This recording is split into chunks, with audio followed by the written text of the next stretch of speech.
DNA theft is not an African thing. A child who calls an African man's father is an African man's child. Ugezu said. Welcome to the news, and please subscribe to our channel to get more hot, juicy updates from us. Please click on notification bell. Popular filmmaker Ugezu has taken to social media page to express that carrying out DNA tests is not an African thing.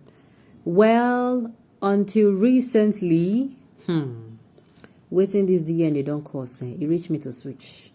What the DNA has cost in people's homes. Oh my goodness. Sincerely, it's not like what it has cost though, but it has really, as in, is one technology that is bringing people's past to their faces, especially past that they have, dug it in. The DNA technology is breaking homes and, of course, revealing the truth. There are two sides to it. It destroys and also it brings out the truth. Let's hear from Ugezu, the news in detail. He believes that a child who is born to an African man is the African man's child. This, according to Ugezu, ensures the peace of the African man. He further expressed the negative consequences of the result of DNA tests, stating that it has wrecked a lot of homes and leaving children scarred. It is what? This DNA thing is not an African thing. A child born to an African man is the African man's child. Our fathers held us believe and enjoyed peace of mind. This DNA stuff is tearing many homes apart and destroying many innocent children. When things fall apart, the Mother Earth rose against Okonkwo for killing the child who called him father. Think at Ugezu right. Many people will go against this opinion. No. Many people go against this opinion, and the majority of people who will go against this opinion are men. They are men. Yes, I'm going to say this. There are two ways to look at this message. For a man or a woman, for any human being, mother and father. For a woman, giving birth to a child does not make you a mother. There are many people today that give birth to a child and do not take proper care of that child. They abandon that particular child or do not give him the proper training or do not train him up in the right manner. Those kind of women, they will tell them, you think it is just by opening your leg and getting pregnant and giving birth to a child is what motherhood is all about. And of course, fatherhood does not simply imply you getting a woman pregnant. It does not mean taking care of a child, taking responsibilities, being a responsible father, being someone, your son or daughter. For a son will be wanting to emulate you, because if you're a father, that is what a father figure represents.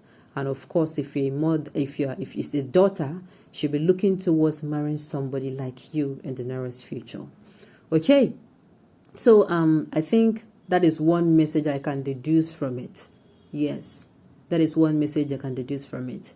Then about calling this thing, the other side of it is, at the end of the day, some children may go in search of their parents, or some men, if at the end of the day your wife, for reasons best known to her, was not faithful to you, and maybe gives you another man's child, the man will come. The man might come if that man is somebody that I don't know.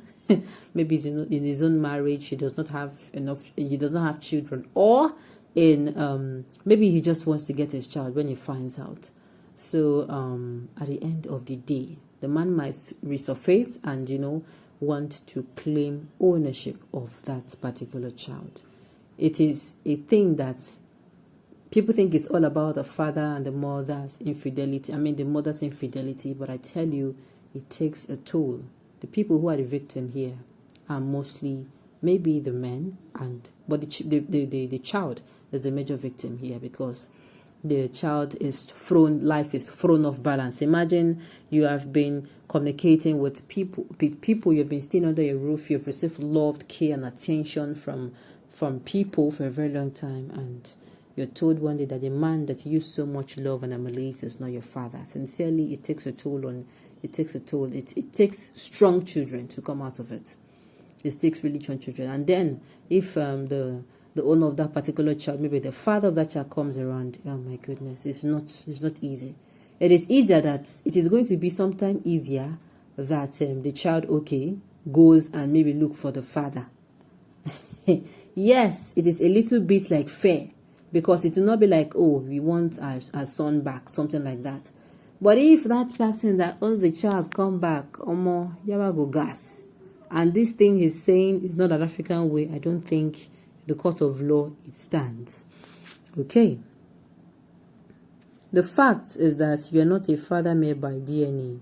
Just getting a woman pregnant, taking responsibility also makes you father. That is what I said earlier. This is not the view you should be looking at. You should be looking at the fact that the man who the wife went to sleep with to have a child that is not biologically yours, he will eventually come back into her life. And in extreme cases, he can kill the stepfather. My advice is to make sure you don't put resources into a child that is not yours. The thing you said above is already obvious. You need to think more critically. Is that it? Is that it?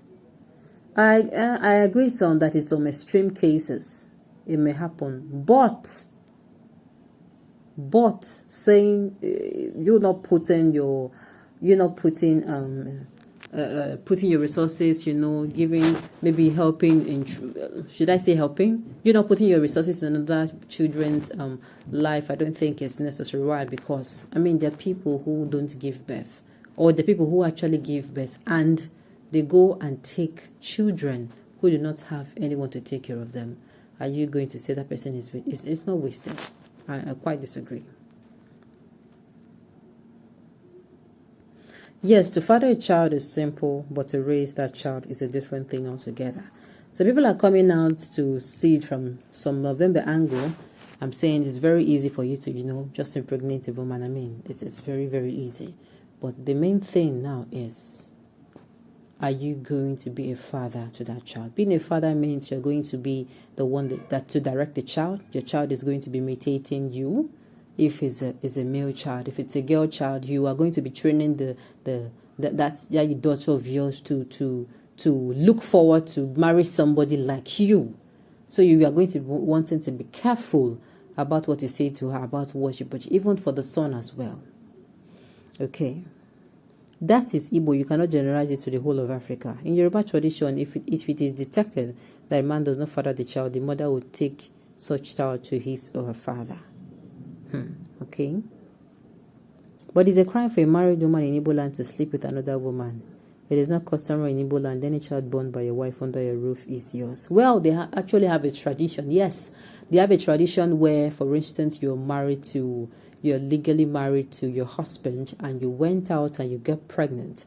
My dear, there are some places that child automatically belongs to your husband. Okay, on this note, we've come to the end of the news. We say thank you for tuning in to listen. Until I come your way next time, enjoy the rest of the day.